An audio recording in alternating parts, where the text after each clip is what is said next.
नमस्कार, शाम के ठीक 5 बज चुके हैं और आप देख रहे हैं आपका प्राइम टाइम वीकेंड का स्पेशल शो। और स्पेशल आज का ये 5 बजे का शो इसीलिए भी हो जाता है क्योंकि आज कर्नाटक में विधानसभा चुनाव के नतीजे आए हैं और नतीजे भी इस तरीके के आए हैं कि वहां पर क्लीन स्वीप कांग्रेस ने लिया है। और साथ ही ये भी कहा जा रहा है कि बीजेपी जिस तरीके से कम सीटों पर आकर सिमटी है, ऐसे में कहा जा रहा है कि जनादेश ने विचारों के ऊपर वोट दिया है। यानी कि ये जो पूरी लड़ाई थी कांग्रेस वर्सेस बीजेपी, वो दो विचारधाराओं की लड़ाई थी। और ऐसे में इस बुलेटिन के हम शुरुआत सबसे पहले विजुअल्स के साथ करेंगे क्योंकि आज बड़ा दिन है और ऐसे में हमारे पास जो तस्वीरें आई हैं सुबह से जश्न की, कर्नाटक की, उससे शुरुआत करते हैं। और साथ ही आपको इस बड़े फ्रेम में दिखाने की कोशिश करेंगे तस्वीरें हम आपको कि कैसे सुबह से जो तस्वीरें हमारे पास आई हैं वो तस्वीरें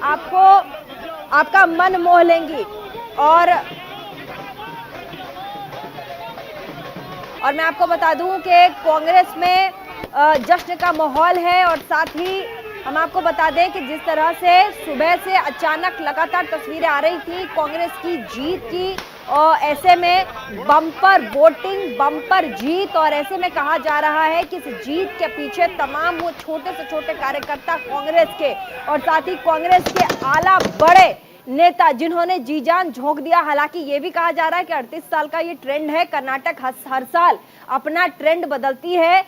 एक बार मौका बीजेपी को देती है, वहीं दूसरे बार हर 5 साल में ये ट्रेंड बदलता है, दूसरे बार मौका कांग्रेस को देती है। तो ये ठीक है कि सबने अपनी जी जान झोंकी है, लेकिन बात ट्रेंड की भी आती है।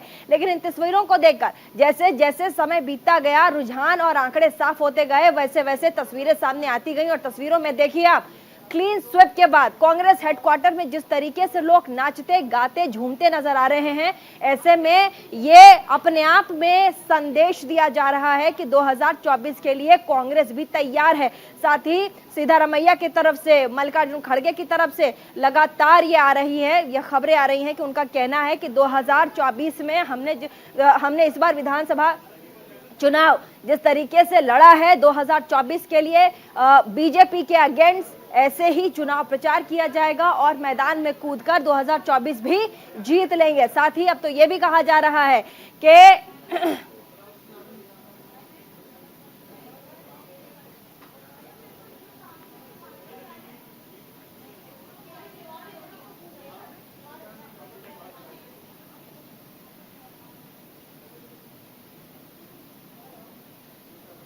तो कर्नाटक में कांग्रेस की जीत की जो वजह है वो भी आपको बता दें।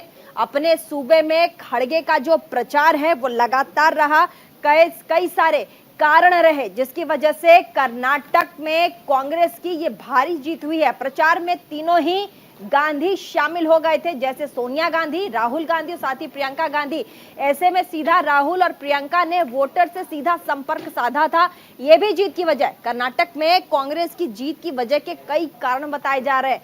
उसमें दूसरा कारण आता है आक्रामक प्रचार, स्थानीय मुद्दों पर ध्यान, और साथ ही आक्रामक प्रचार जिस तरीके से कांग्रेस करती गई, ऐसे में कहा जा रहा है कि आक्रामक प्रचार भी काम कर गया। गुटबाजी को काबू में रखा गया, ये भी कांग्रेस का मंत्र था और गुटबाजी को काबू में रखकर ये जीत हासिल की गई। पे सीएम और साथ ही 40% सरकार के लिए कैंपेन किया गया था, वो भी काम कर गया। कर्नाटक में बीजेपी, अब देखिए कांग्रेस की जीत की वजह हमने आपको बता दी, साथ ही अब बीजेपी की हार की वजह भी जान लीजिए कर्नाटक में। तो जल्दी से आपको दिखा दे, सियासी समीकरण नहीं साध सकी बीजेपी। क्या कारण रहे? तो सियासी समीकरण साध नहीं पाई बीजेपी। आगे बढ़ेंगे, आपको बता दें कि बीजेपी की हार के पीछे अहम वजह जो है वो भ्रष्टाचार भी बताया जा रहा है। आपको ध्रुवीकरण का दाव नहीं आया काम, यह भी कहा जा रहा है। और साथ ही हम आपको बता दें कि लगातार जिस तरीके से चुनावी कैंपेन किया गया उसमें ध्रुवीकरण की बात आ रही थी। येदियुरप्पा जैसे दिग्गज नेताओं को साइडलाइन करना महंगा पड़ गया, यह भी कहा जा रहा है। येदियुरप्पा जैसे दिग्गज जो नेता हैं उनको साइडलाइन करना महंगा पड़ गया। सत्ता विरोधी लहर की काट नहीं तलाश सकी बीजेपी। और ऐसे में ये सब जो दावपेच रहे, ये अगेंस्ट ऑफ बीजेपी गया है। विकास के कार्यक्रमों का गुणगान नहीं किया गया। 5 सालों में बीजेपी ने क्या कुछ काम किए उसका गुणगान नहीं किया गया, और ऐसे में कहा जा रहा है कि बीजेपी अपने आप को भुना नहीं पाई। कर्नाटक में पिछले 5 चुनावों का जो वोट प्रतिशत है वो भी हम आपको बता दें तो साल 1999 का वोट प्रतिशत आप देख सकते हैं, 2004 का वोट प्रतिशत आप देख सकते हैं, साथ ही 2004, 2013 और 2018 के जो वोट प्रतिशत हैं वो सीधे तौर पर आपके स्क्रीन पर फ्लैश हो रहा है। आप ये देख सकते हैं कि क्या कुछ जो वोट परसेंट रहे 5 सालों के वो भी हम आपको बता रहे हैं। और इसी के साथ देखिए निकाय चुनाव भी बड़ा महत्वपूर्ण है, उसके भी रिजल्ट आए हैं। तो ऐसे में मुख्यमंत्री कुछ कह रहे हैं निकाय चुनाव को लेकर के, वहां भी बीजेपी की बम्पर जीत हुई। क्या कुछ कह रहे सुनिए। मथुरा, वृंदावन और शाहजहांपुर, मथुरा, वृंदावन और अयोध्या में विगत वर्ष चुनाव संपन्न हुए थे और शाहजहांपुर में पहली बार चुनाव हुआ है। 17 के 17 नगर निगमों में, जिनमें से हर एक नगर निगम 5 लाख से लेकर के 50 लाख मतदाताओं या आबादी के बीच का होता है, और इतनी बड़ी आबादी की जनता को प्रदेश के अंदर बुनियादी सुविधाएं उपलब्ध कराने, उनके समग्र विकास और उन्हें स्मार्ट सिटी के रूप में विकसित करने के आदरणीय प्रधानमंत्री जी के विजन को डबल इंजन सरकार ने जिस प्रभावी तरीके से आगे बढ़ाया है, आज ये जनादेश सबके सामने है। प्रदेश के अंदर 200 नगर पालिकाएं, जिनमें से 199 में चुनाव संपन्न हुए हैं। 2017 में भारतीय जनता पार्टी ने 60 नगर पालिकाओं में विजय प्राप्त की थी। इस वर्ष भारतीय जनता पार्टी का ये आंकड़ा विगत वर्ष से यानी 2017 से दोगुने से अधिक सीटें भारतीय जनता पार्टी नगर पालिकाओं में भी प्राप्त कर रही है। तो मुख्यमंत्री योगी आदित्यनाथ को आप सुन रहे हैं, जो कि आज निकाय चुनाव के नतीजे आए हैं उत्तर प्रदेश में। ऐसे में बम्पर जीत दर्ज की है बीजेपी ने, और मुख्यमंत्री योगी आदित्यनाथ सीधे तौर पर अब उत्तर प्रदेश वासियों से संपर्क साध रहे हैं, उनसे बातचीत कर रहे हैं। नतीजे क्या रहे उस पर बातचीत कर रहे हैं। बहरहाल आज का जो हमारा टॉपिक है, जिस पर हम चर्चा करेंगे, तमाम मेहमान भी आ गए, वो कर्नाटक है। कर्नाटक में जीत की वजह कांग्रेस की, और साथ ही हम ये जानेंगे कि बीजेपी कहां बीजेपी से गलती हुई जिसकी वजह से कर्नाटक नहीं जीत पाई। तमाम समीकरणों पे बातचीत करेंगे, चर्चा करेंगे, जानने की कोशिश करेंगे कि कर्नाटक के रण को क्या साध लेना बहुत कठिन था, क्योंकि इस बार वहां पर डबल इंजन की सरकार थी, उसके बाद भी ये रिपीट क्यों नहीं हो सका, इसके कारण जानेंगे। फटाफट छोटा सा रिपोर्ट आपको दिखाते हैं, उसके बाद वापस आएंगे। कर्नाटक में नफरत की बाजार बंद हुई है, मोहब्बत की दुकानें खुली हैं।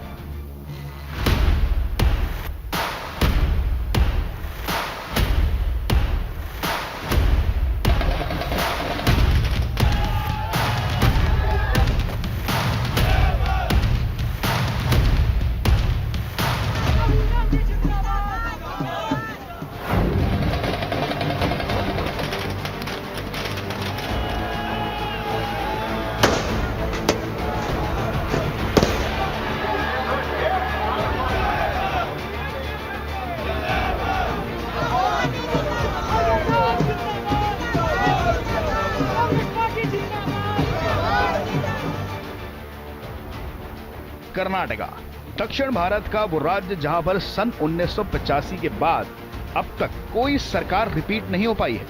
38 सालों के बाद भी यही रिवाज कायम है। इस बार भी कर्नाटका में सत्ता परिवर्तन हुआ है।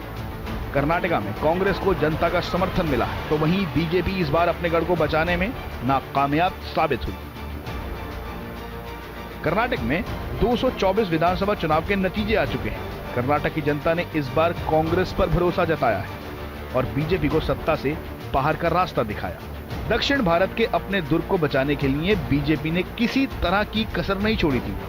शुरुआत से ही लगातार रैलियों और बैठकों का दौर जारी था। बीजेपी के बड़े से बड़े नेता कर्नाटक में अपना डेरा जमाए हुए थे। वादों और विकास की बातों से जनता का भरोसा जीतने की कोशिश जारी थी। देश के प्रधानमंत्री नरेंद्र मोदी ने भी प्रचार की जिम्मेदारी अपने कांधों पर उठाई और करीब 22 रैलियां की। तो वहीं गृह मंत्री अमित शाह ने भी करीब 30 रैलियां की और जनता के बीच जाकर बीजेपी के पक्ष में माहौल बनाया। लेकिन इस बार बीजेपी का जादू जनता पर नहीं चल सका। संगठित करके पार्लियामेंट इलेक्शन में हम एनालिसिस करेंगे। मल्टी फैक्टर है, एक ही नहीं है।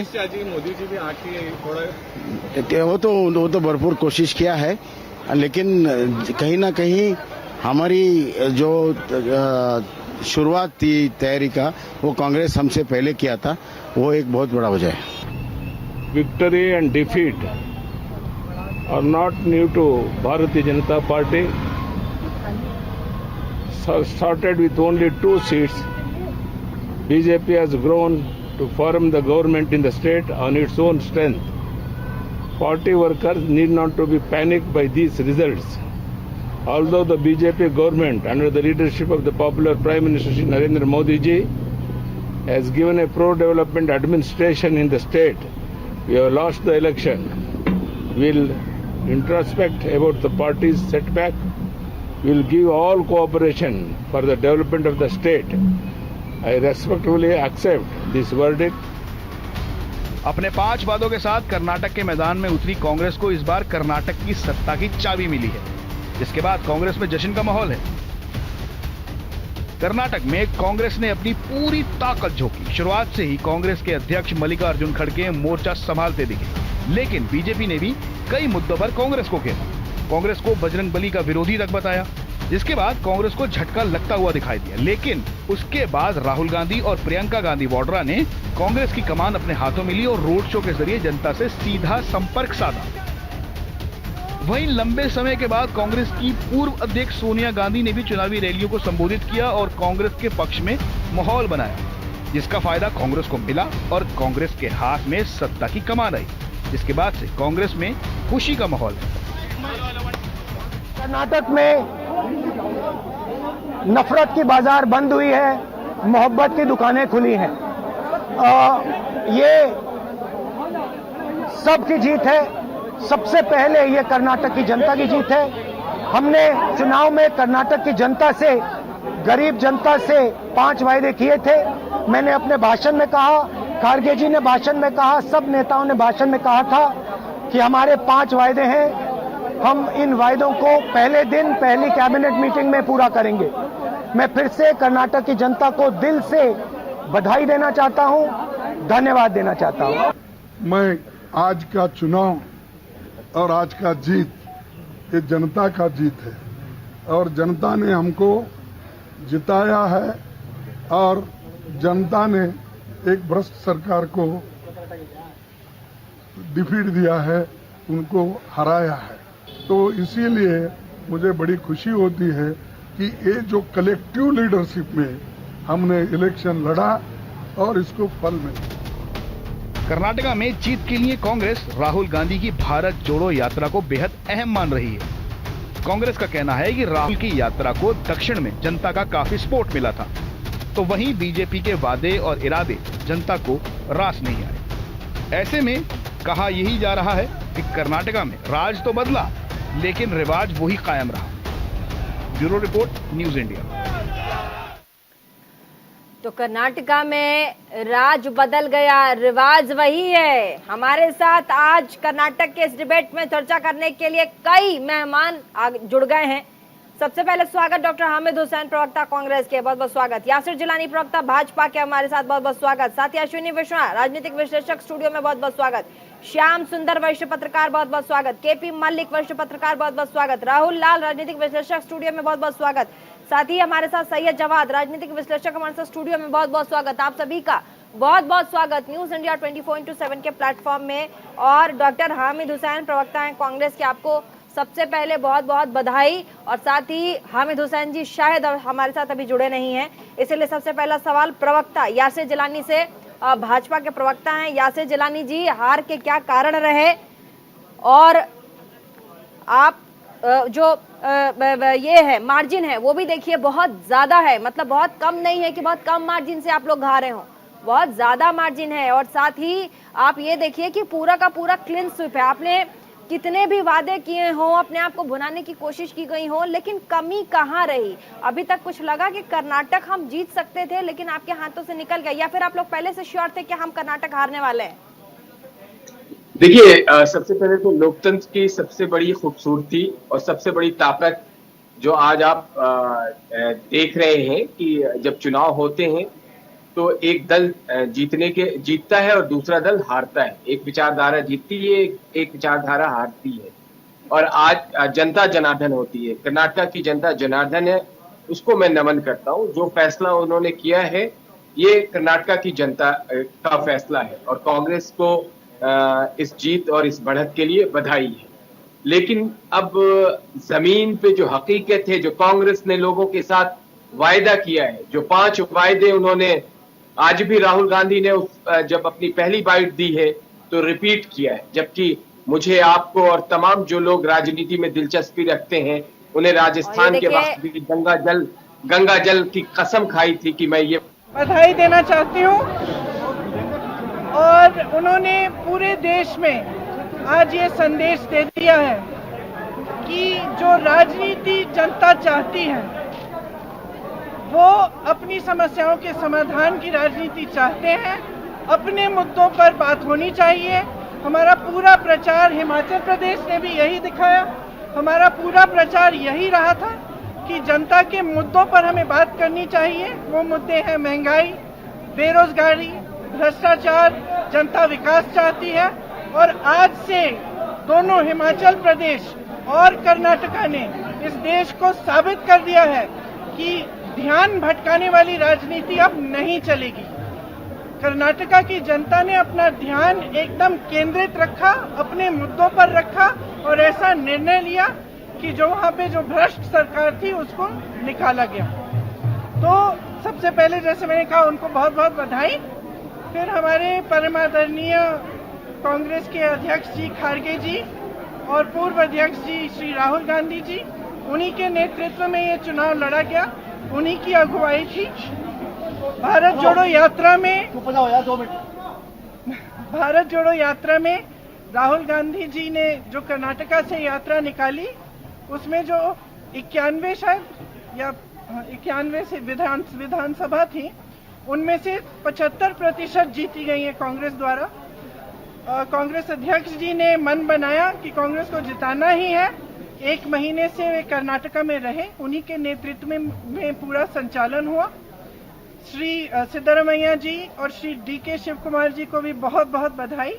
सारे जितने भी कर्नाटका में कांग्रेस के कार्यकर्ता हैं उन सब ने अथक परिश्रम किया। उन्हीं के परिश्रम की वजह से आज ये जीत हासिल हुई है।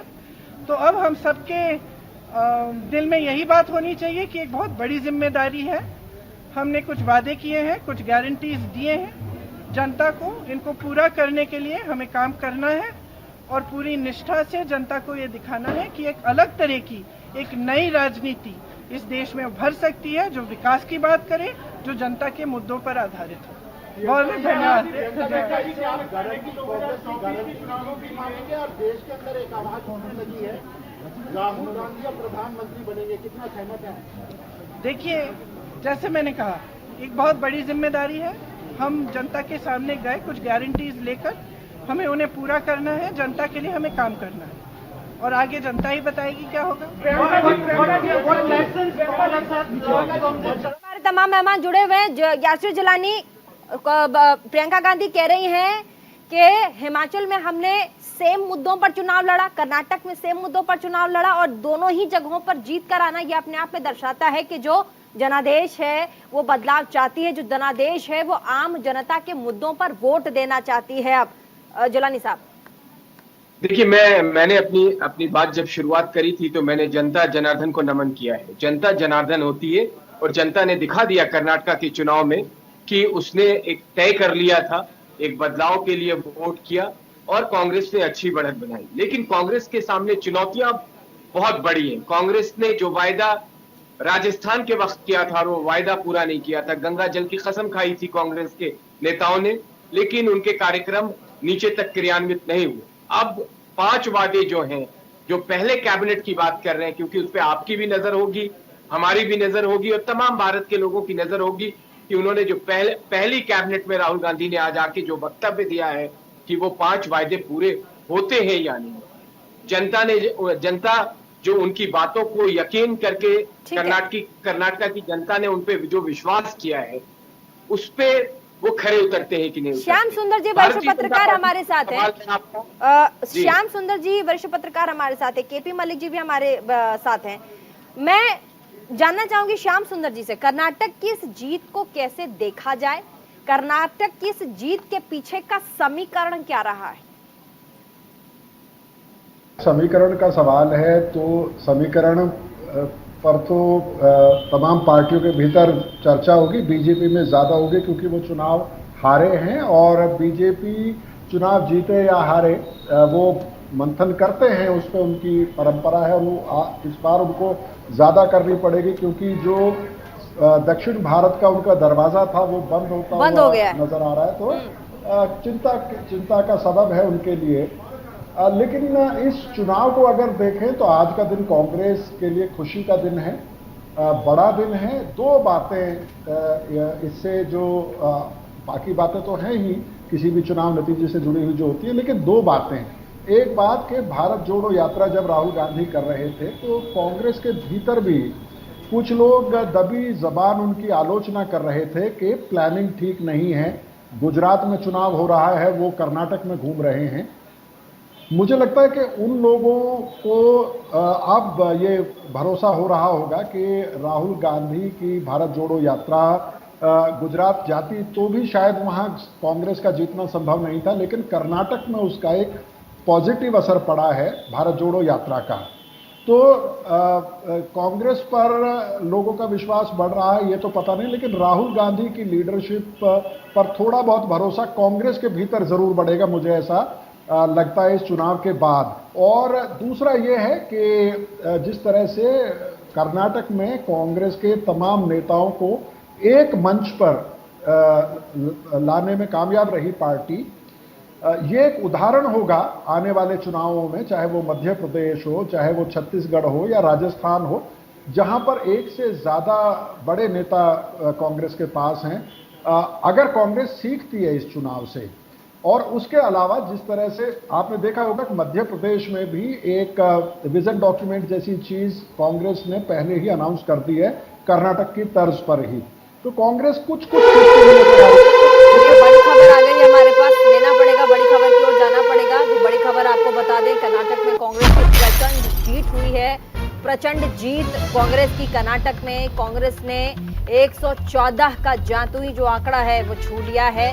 कांग्रेस की 22 सीटों पर लीड है, बढ़त है। और हम आपको बता दें कि जिस तरीके से ये प्रचंड जीत हुई है कांग्रेस की, ये अपने आप में गौरवान्वित करने वाला है कांग्रेस पार्टी के तमाम कार्यकर्ताओं के लिए। साथ ही उन्हें एक टॉनिक की तरह उनके लिए काम करेगा। ये लगातार हम कह रहे हैं, हमारे साथ जुड़ गए हैं तमाम लोग। कर्नाटक में कांग्रेस की बड़ी जीत हुई है और ऐसे में सुबह से लगातार न्यूज इंडिया 20.7 आपको बता भी रहा है कि जीत के मंत्र और जीत के कारण क्या रहे। साथ ही बीजेपी जिस तरीके से हारी है, उसके बाद प्रधानमंत्री मोदी ने भी कांग्रेस को बधाई दी है। प्रधानमंत्री मोदी भी कांग्रेस को बधाई दे रहे हैं और प्रधानमंत्री ने 17 से ज्यादा रैलियां की कर्नाटक में। गृह मंत्री अमित शाह ने 40 से ज्यादा रैलियां की हैं। और ऐसे में आपको पता होगा कि कर्नाटक का ये जो चुनाव है ये कितना अहम था 2024 के लिए और बीजेपी के लिए। एकमात्र गढ़ दक्षिण भारत में कर्नाटक ही था जिसे भेद लेना चाहती थी बीजेपी। एक बार हमारे साथ तमाम मेहमान हैं, वापस चलेंगे। हमारे साथ केपी मलिक जी हैं। कर्नाटक एकमात्र किला बीजेपी के लिए, वो भी हार गई बीजेपी। अब दक्षिण भारत को साध लेना कितना आसान होगा बीजेपी के लिए? ज्यादा आसान नहीं है। देखिए प्रीति, अगर आप देखें कर्नाटक में जो कांग्रेस जीती है उसको आप ये मत कहिए कि कांग्रेस जीती है। मेरा मानना यह है कि वहां भारतीय जनता पार्टी हारी है। जिस प्रकार से भारतीय जनता पार्टी की रणनीति थी। और आप एक नाम है संदीप पाटिल, उसको मत बोलिए आप। संदीप पाटिल एक कॉन्ट्रैक्टर थे और उन्होंने सुसाइड किया था और मंत्री का नाम लिखा था सुसाइड में कि 40% की डिमांड है। तो भ्रष्टाचार की जो पराकाष्ठा वहां बन गई थी, उसका एक माहौल भ्रष्टाचार का कर्नाटक में बन गया था। उसने भारतीय जनता पार्टी को लील दिया है। इसके अलावा तमाम मुद्दे हैं। ब्रेक पे हमें जाना पड़ेगा, छोटे से ब्रेक के लिए रुकते, जल्द हाजिर होते। तमाम मेहमान हमारे साथ बने हुए हैं, समय बहुत कम है, जल्दी से छोटा सा ब्रेक।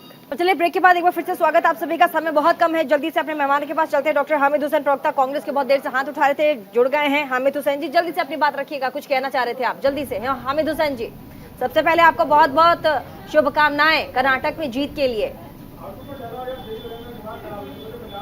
आपकी आवाज नहीं आ रही है सर, आपको मेरी आवाज आ रही है? मुझे आपकी बिल्कुल आवाज नहीं आ रही है।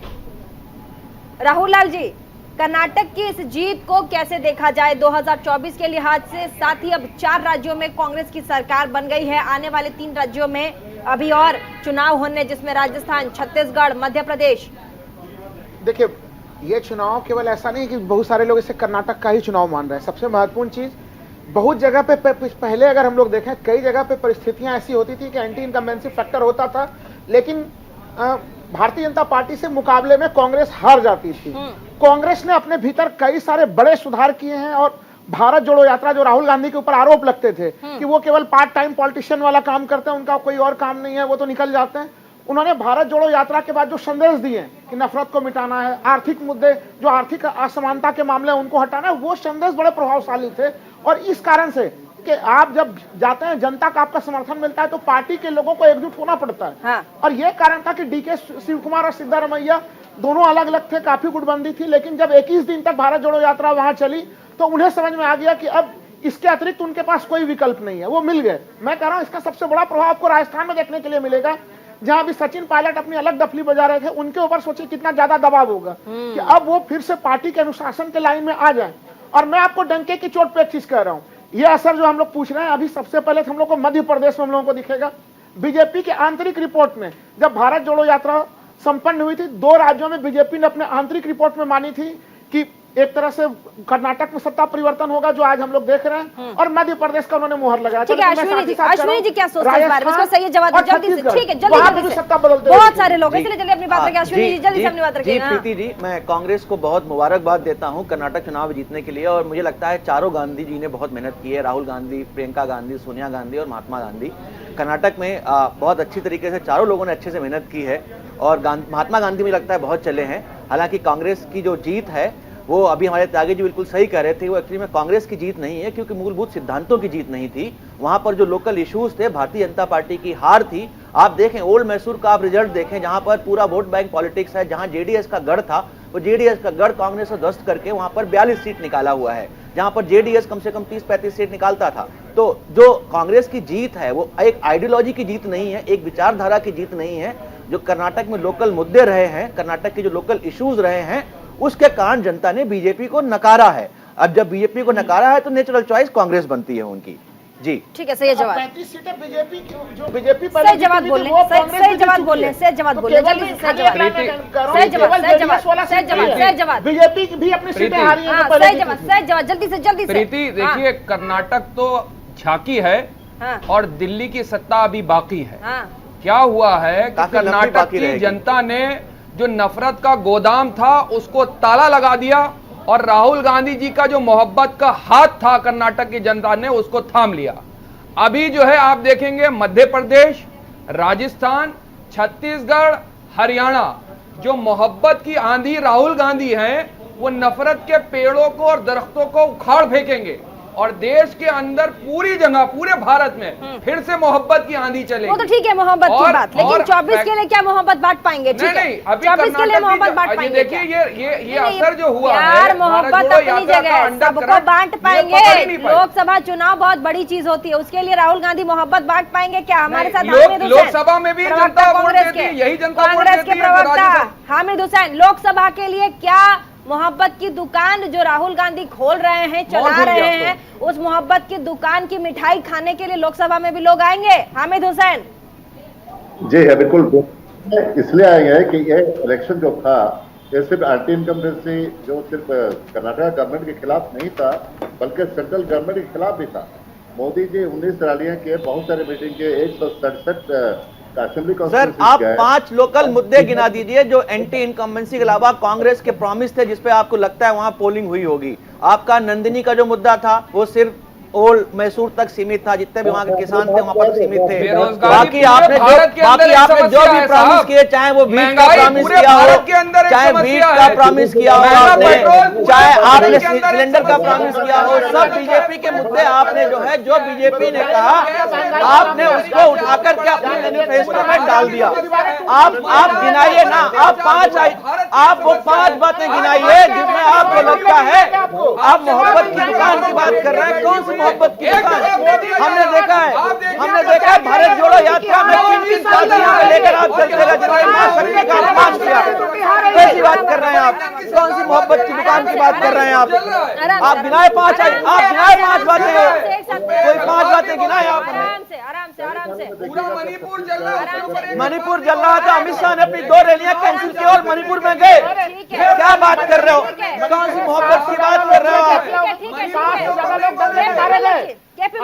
आपको मणिपुर जलता हुआ दिखता है, बंगाल जलता हुआ नहीं दिखता। ठीक है केपी मलिक जी, मोहब्बत की दुकान की मिठाई 2024 के लिए बिक पाएगी क्या?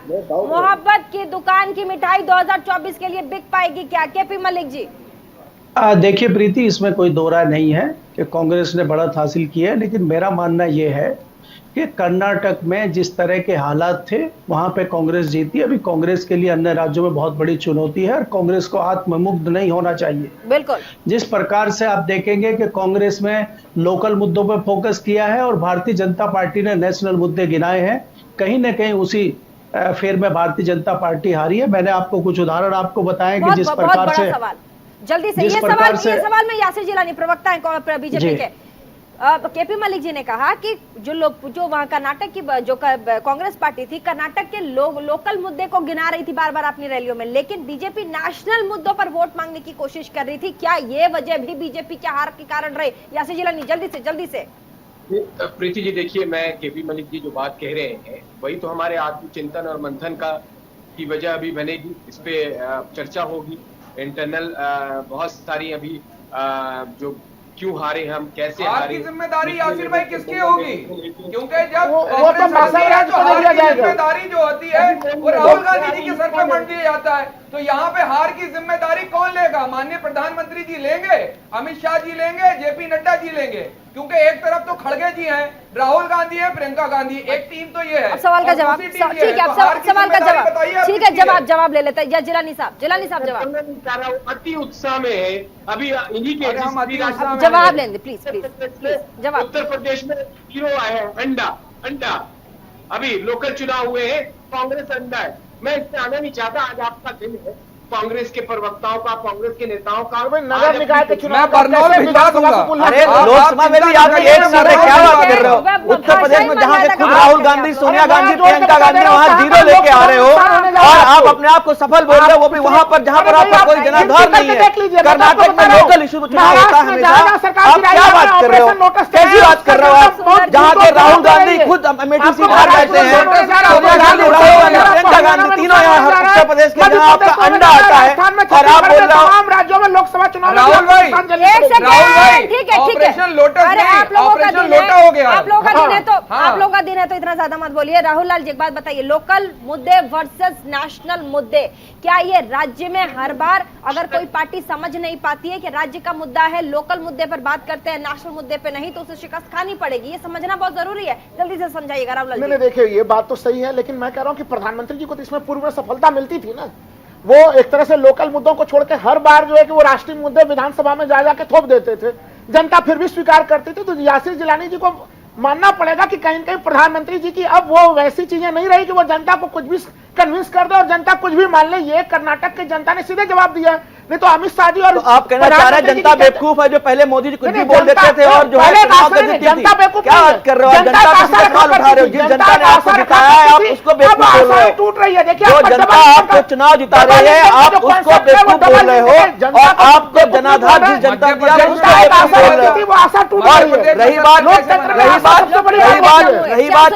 श्याम सुंदर जी, क्या प्रधानमंत्री की लोकप्रियता कम हुई है? क्या प्रधानमंत्री की लोकप्रियता कम हुई? जिस तरीके से राहुल लाल जी कह रहे हैं कि ये मुद्दों की बात नहीं है, ये बात है कि क्या अब नेशनल मुद्दों को राज्य के लोग एक्सेप्ट करते हैं? क्या आप वोट मांगने जाएंगे, आपको क्लियर होना पड़ेगा कि आप लोकल मुद्दों पर वोट मांगेंगे, आप नेशनल मुद्दों पर नहीं मांग सकते।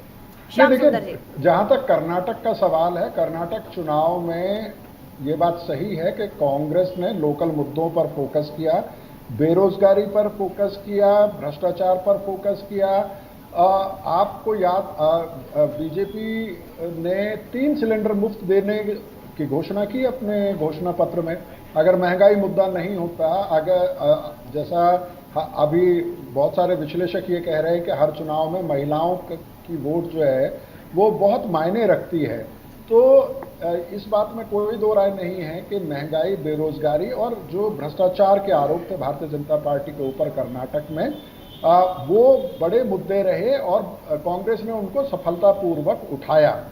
जहां तक नेशनल इश्यूज की बात है और प्रधानमंत्री की लोकप्रियता की बात है, प्रधानमंत्री और अमित शाह दोनों की एक बड़ी खास बात है कि बीजेपी चुनाव हार रही है कर्नाटक में। उनको इस बात का अंदाजा नहीं रहा होगा, ये नहीं माना जा सकता, लेकिन उसके बावजूद वो जिस लगन के साथ अपनी पार्टी के लिए चुनाव प्रचार करते हैं, इस बात की उनकी तारीफ की जानी चाहिए और बाकी पार्टी उनसे सीख सकती हैं।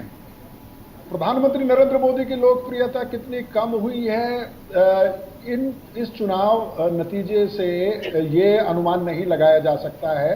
मध्य प्रदेश, राजस्थान और छत्तीसगढ़ के चुनाव के बाद 2019 के चुनाव में कांग्रेस का क्या हाल हुआ सबने देखा।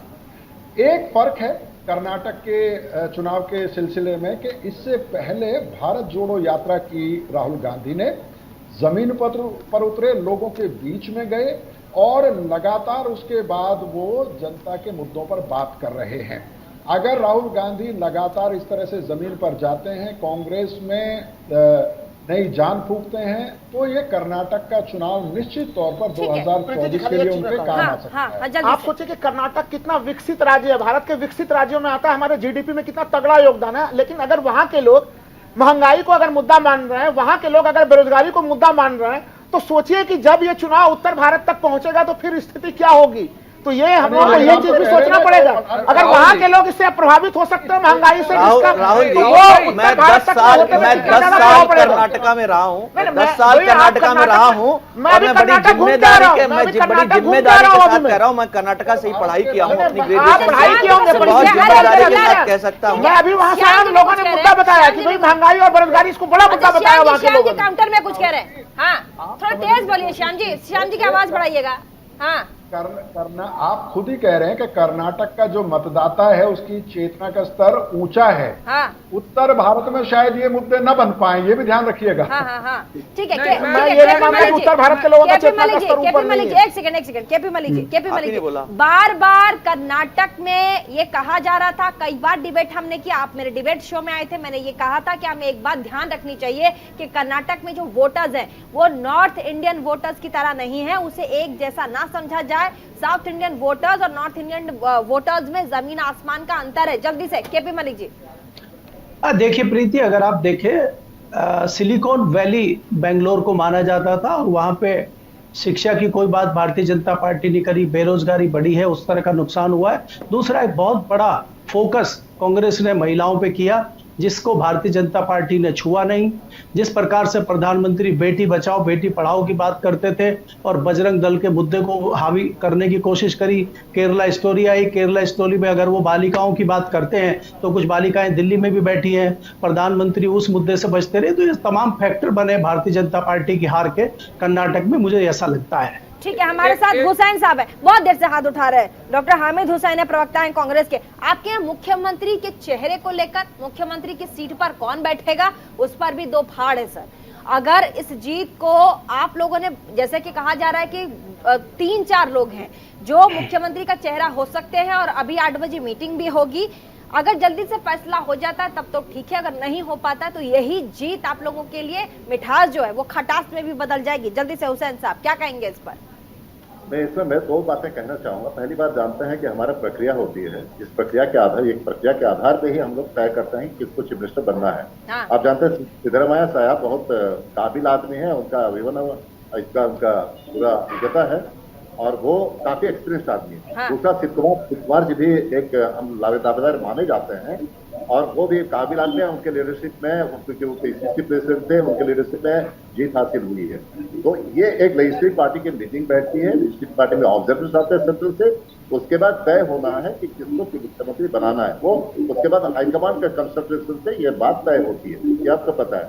एक बात। दूसरी बात मैं जो कहना चाहता हूँ, मुझे एक बहुत अच्छे प्रवक्ता साहब ने कहा कि ये जो है आपका हार है, बीजेपी के हार भी है, लेकिन मैं 2 बात कहना चाहता हूँ। नेगेटिव वोटिंग भी हुई है, पॉजिटिव वोटिंग भी हुई।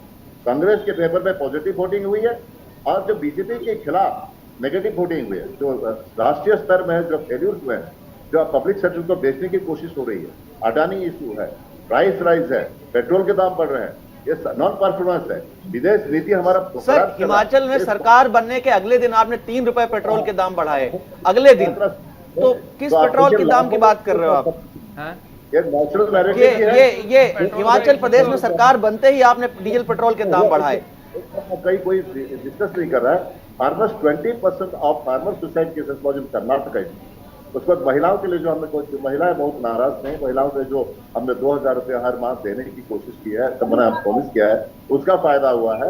उसके बाद पुअर सेक्शन पीपल, जो गरीब तबके के लोग, आप कह रहे हैं कि बीजेपी के खिलाफ नेगेटिव वोटिंग हुई। यासिर जिलानी जी, बीजेपी के खिलाफ नेगेटिव वोटिंग की भी बात आ रही है। यासिर साहब, लाभार्थी समूह भी बता दीजिएगा। बड़ा हर जगह ये लाभार्थी समूह खोजा करते थे और आप कहते थे लाभार्थी समूह का बड़ा लाभ मिला है, थोड़ा वो कहाँ चला गया वो तबका कर्नाटक में, उसके ऊपर भी प्रकाश डाल दीजिएगा। मुझे लगता है आज कांग्रेस के प्रवक्ता से ज्यादा जो कांग्रेस समर्थक विश्लेषण करने वाले जो पत्रकार महोदय हैं, वो ज्यादा गर्म है, एकदम केतली से, चाय से ज्यादा केतली गर्म नहीं होती। जो कहावत है हमारे उत्तर भारत की, वो कहावत सच्चाई वाली नहीं। अभी हर जगह गुजरात की बात हो रही थी, तब लाभार्थी समूह में महिला है, वो लाभार्थी वहाँ पे भी चल रहा था। तमाम कहने के लाभार्थी वाले इसकी माँ भी चल रहे थे। अरे चाय में उबाल आ गया है, केतली छोड़िए, चाय में उबाल आ गया है, पूरा चाय उबल गई है, वो केतली से फवक के निकल रही है, बाहर हो गई है केतली से। चाय में उबाल इतना भयंकर आया है। सर, चाय की बात ना करें। एक बार आप लोगों ने चाय की चर्चा करके मोदी जी को प्रधानमंत्री बना दिया था। चाय आपके लिए बहुत हानिकारक है, कांग्रेस के लिए चाय बहुत हमेशा से हानिकारक रही है। पर्दा भी हम वो भी यासिर जी उठा दे रहे। ठीक है यासिर जी, अब उनको बोले कि आप सवाल पूछते हैं, जवाब कह रहे थे। हाँ। हमारे एक पैनलिस्ट मित्र जब बात कर रहे थे, कह रहे थे जब ये चुनाव उत्तर भारत में आएगा। अबे राहुल लाल जी आज सुबह ही आया था, इसका रिजल्ट साथ आया है। हिंदुस्तान के उत्तर भारत में निकाय का चुनाव, असेंबली इलेक्शन के अंदर को तो आप भी समझते होंगे। राहुल जी, असेंबली इलेक्शन यहाँ साल भर पहले ही हुए हैं। असेंबली इलेक्शन यहाँ 8-10 महीने पहले हुए हैं, 2022 में ही हुए हैं, बहुत समय नहीं हुआ है। क्या बात कर रहे हो आप? एक साल में ऐसा क्या कर दिया आपने जो यहाँ का वातावरण बदल जाएगा? भूल गए क्या 2022 में क्या हुआ? भूल गए क्या 2022 में उत्तर प्रदेश में कांग्रेस के साथ क्या हुआ? आप असेंबली इलेक्शन की बात कर रहे हो, हम बात कर रहे हैं 2024 की। आप एक घंटा गिनाओ कांग्रेस का जिसके साथ कांग्रेस की बहुमत लगता है। और रही बात भारत जोड़ो यात्रा की, क्या बात करते हो? पूरा पूरा पोलराइजेशन की यात्रा थी। एक स्टेटमेंट बोलता हूँ, Jesus Christ is the real God unlike शक्ति। ये भारत जोड़ो यात्रा का स्टेटमेंट है कि नहीं है? अरे पादरी किसके साथ थे वो? कैसी बात करते हो? फुल पोलराइजेशन की पॉलिटिक्स करते हो और बोलते हो कि ये नेशनल मुद्दा बना रहे हो। सब धन संभाव की बात कहाँ से आ गई? आप लोग सब देखिए, प्रवक्ता एक दूसरे को जानते हैं, तो पर्दे में जो चीज है पर्दे में ही रहने दीजिए। अब आगे बोलिए। सही है जवाब। प्रीति, देखिए क्या हुआ है, भारतीय जनता पार्टी बार बार पुराने मुद्दों को लेकर के चुनाव के अंदर गई। वो यूसीसी को लेकर के हिमाचल के अंदर भी पहुंचे, मुंह खाना पड़ी। फिर उसके बाद यूसीसी का मुद्दा लेकर के ये कर्नाटक के अंदर भी गए, फिर मुंह की खानी पड़ी। तो जनता बार बार आपको इंडिकेशन दे रही है कि ऐसे मुद्दे नहीं चाहिए जिनसे प्रदेश की जनता का और देश की जनता का भला नहीं है, जिनका कोई लेना देना नहीं है। आज भी महंगाई एक बड़ा मुद्दा है यासिर भाई, बेरोजगारी एक बड़ा मुद्दा है, और इस अंडर करंट को यूसीसी नहीं है, यूसीसी को जनता ने नहीं है। अरे भाई सुन लीजिए, इस अंडर करंट को सुन लीजिए, इस अंडर करंट को अगर भारतीय जनता पार्टी का नहीं समझ रहा है, और आपको अलग अलग कानून चाहिए और आप बोले मुद्दा नहीं है, कैसी बात कर रहे हो? कौन सी पढ़ाई करते हो आप लोग? कॉन्स्टिट्यूशन में लिखा है एक संविधान। अरे सुन लीजिए, अरे क्यों देश की जनता को भ्रमित कर रही है भारतीय जनता पार्टी? कांग्रेस का देखिए प्रीति जी, आप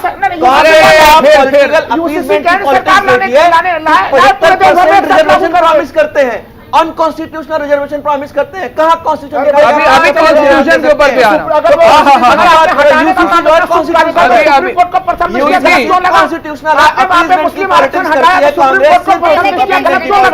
राहुल जी ठीक है, आप लोग सब अपनी अपनी बातें कर रहे हैं, लेकिन एक बात बहुत आप लोगों को ध्यान देनी चाहिए, जीत गए तो ठीक है, केपी मलिक जैसा कह रहे हैं कि ठीक है जीत गए, बधाई के पात्र हैं, लेकिन ओवर कॉन्फिडेंस में आकर आगे वाले चुनाव में गुड़गोबर मत कर दीजिएगा। ये भी था, सुन रहे पहले एक सेकंड मुझे बोल लेने दीजिए, कि जब जब हमने डिबेट किया था तब केपी मलिक जी हमारे साथ बतौर पत्रकार बैठा करते थे। हम लोग चर्चा में ये चीज आती थी कि ये रेड कार्पेट है कांग्रेस के लिए, ये भी मत भूलिए। कर्नाटका तमाम कांग्रेस के जितने कार्यकर्ता, सपोर्टर्स और प्रवक्ता हैं, उनके लिए रेड कार्पेट था। नहीं जीत पाते तब तो ये था कि कभी कांग्रेस अब उठ ही नहीं पाएगी। केपी मलिक जी, क्या मैं गलत बोल रही हूँ? देखिए प्रीति, बिल्कुल सही बात है। ये कांग्रेस के लिए उत्तर भारत में अभी भी चुनौती है, कांग्रेस के लिए बहुत अच्छी बात है, लेकिन एक चुनौती दिल्ली में 2024 में भारतीय जनता पार्टी उनको देगी, और उससे काट करना कांग्रेस के लिए अभी भी दूर की कौड़ी है, जैसा मैं हमेशा कहता हूं। तो कांग्रेस को अपनी रणनीति के साथ चलना पड़ेगा। तमाम जो गठबंधन वो करेगी दूसरी पार्टियों के साथ। देखिए साउथ में जिस तरह से एक आशा लगाई बैठी थी भारतीय जनता पार्टी, वो आशा तो उसकी निराशा में बदल गई है। अब उसको देखना होगा कि उत्तर भारत में वो कहां पे अपनी सीटें बढ़ा सकती है, क्योंकि उत्तर भारत में भी भाजपा की सीटें घटेंगी। क्योंकि देखिए कोई मुद्दे अभी बचे नहीं है भारतीय जनता पार्टी के पास, और जो धार्मिक मुद्दे हैं वो आगे चलने वाले नहीं हैं।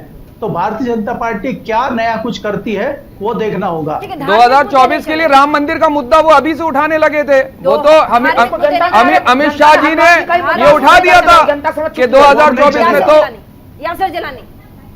मैं जवाब साहब का जवाब दूं, ये अल्प ज्ञान में ये लोग भूल जाते हैं कि भारतीय जनता पार्टी के पास जब 2 सीट थी ना, तब भी राम मंदिर का मुद्दा था, तब भी यूसीसी का मुद्दा था। आज हम हिंदुस्तान के यूसीसी लागू कर दीजिए ना, किसने मना किया है? भाई आप तो लोकसभा में प्रचंड बहुमत है, राज्यसभा में भी आप नहीं आते हैं बहुमत, अब आप लागू कर दीजिए। कब तक जनता को बताइएगा कि यूसीसी लाने वाले हैं, लाने वाले हैं, लाने वाले हैं? हम बदलाव नहीं लाते, हम डरते नहीं है। हम एक हार और एक जीत से हमें कोई फर्क नहीं पड़ता है कि हम अपने आप को, हाँ असर हुआ है, हार का असर इस जीत में राहुल गांधी और पूरी गांधी फैमिली तक पहुंच गई। आज भगवान के चरणों में शरण ले लिया। जवाब दूं यासिर भाई, जवाब भगवान भक्त है वही आप लोग। यूसीसी आप यूसीसी लगातार 9 साल हो गए सरकार को लाए नहीं, और भगवान राम के भक्त आपकी जहां जहां सरकार क्या बात कर रहे हो? वहां लेकर जो बोले वो आप बोल रहे हो भगवान के भक्त है, कैसी बात कर रहे हो? कहां से लाते हो? हामिद हुसैन जल्दी से, हामिद हुसैन जी बोलिए, कुछ कहना चाह रहे हैं आप जल्दी से। मैं 2 बातें कहना चाहता हूँ। राम मंदिर की बात बार बार करते हैं, राम मंदिर तो कोर्ट के फैसले से हुआ है, इसमें बीजेपी का कोई कंट्रीब्यूशन नहीं, कोई कंट्रीब्यूशन बीजेपी का नहीं, नंबर 1। नंबर 2, आप मैंने कहा कि हमारे जो जीत हुई है आपका माध्यम से सारे कांग्रेस पार्टी को और देश को, सारे लोगों को मैं बधाई देना चाहता हूँ, मुबारकबाद देना चाहता हूँ, साधुवाद देना चाहता हूँ, धन्यवाद देना चाहता हूँ।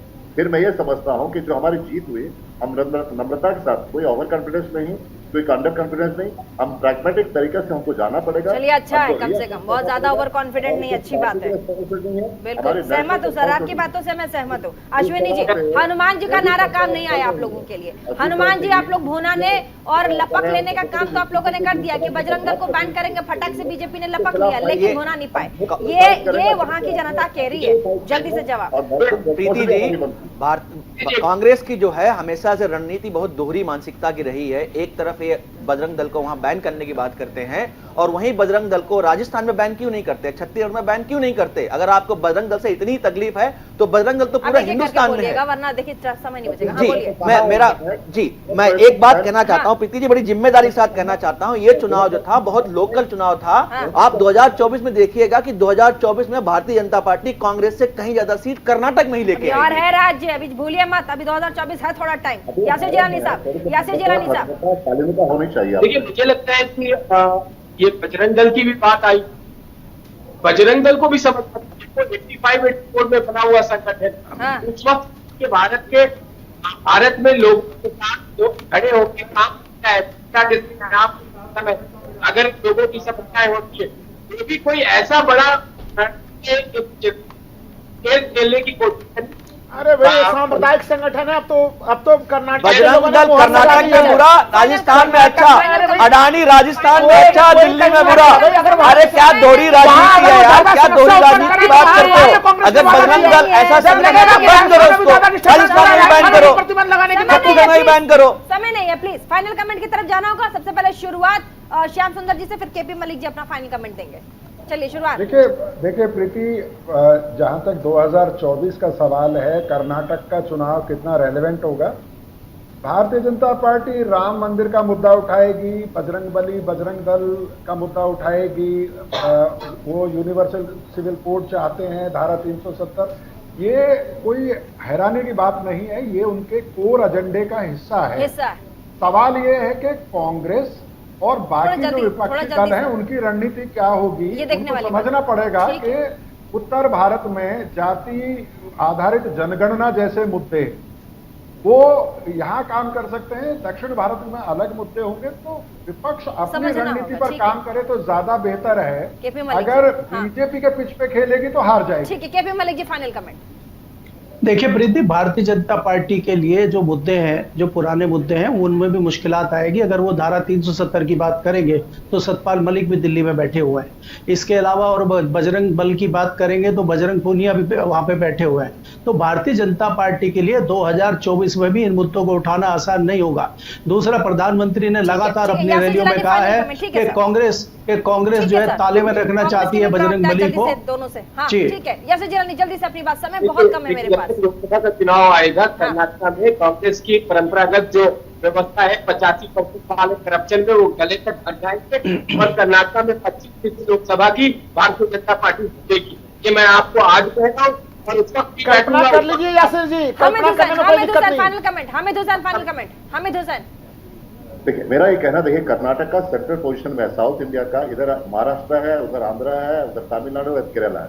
इसका इम्पैक्ट पूरे साउथ इंडिया में पड़ेगा एवं 2024 में जो इलेक्शन पड़ेगा, दूसरा जो रणनीति बन रही है, नीतीश कुमार भी घूम रहे हैं, सारे विपक्षी पार्टी एक साथ होने के बाद बीजेपी कहीं के नहीं रहेगी। 2026 में इसकी हार होगी। ठीक है, आप हमेशा शायरी सुनाते रहे जवाद जी। आज हम क्योंकि फाइनल कमेंट भी है और साथ ही आपकी शायरी की भी जरूरत है, कर्नाटक इलेक्शन के रिजल्ट्स भी आ गए हैं, एक बार जल्दी से आपकी शायरी के साथ अगर बाइंड अप किया जाए। कर्नाटक में कांग्रेस का हाथ हो गया, कर्नाटक में कांग्रेस का हाथ हो गया और 40% सरकार का सुपड़ा साफ हो गया। और आगे भी आप देखिएगा किस तरीके से सुपड़ा साफ होता चला जाएगा। ठीक है, बहुत बहुत शुक्रिया। तमाम मेहमान हमारे साथ इस डिबेट में आए और साथ ही आपने देखा कर्नाटक में जिस तरीके से विधानसभा चुनाव में कांग्रेस ने बाजी मार ली है। एक तरफ निकाय चुनाव उत्तर प्रदेश में जहां पर बीजेपी ने बाजी मारी है, साथ ही पंजाब में भी वहां पर जो लोकल इलेक्शंस थे वो हुए हैं। ऐसे में वहां पर आम आदमी पार्टी काबिज हुई है, लेकिन बड़ा जो इस वक्त जो सेंटर ऑफ द अट्रैक्शन था वो कर्नाटक था, जहां पर कहा जा रहा था कि एकमात्र दरवाजा दक्षिण भारत के लिए बीजेपी के पास कर्नाटक है वो बीजेपी हार गई है। अब इसके बाद दक्षिण को साध लेने की जिस तरीके से प्रतिज्ञा प्रधानमंत्री की रही है वो कितना मुश्किल होने वाला है ये आने वाले समय ही बताएगा। लेकिन साथ में क्या कर्नाटक को साध लेने के बाद कांग्रेस 2024 की तैयारी में खरी उतरेगी, ये भी सवाल जानना, इसका भी जवाब जानना बहुत जरूरी हो जाता है। फिलहाल छोटे से ब्रेक के लिए रुकेंगे, कहीं मत जाइएगा, देखते रहिए न्यूज इंडिया 24/7 और देखना ना भूलिए प्राइम टाइम डिबेट शो सोमवार से लेकर शुक्रवार तक इंडिया का सवाल मेरे साथ।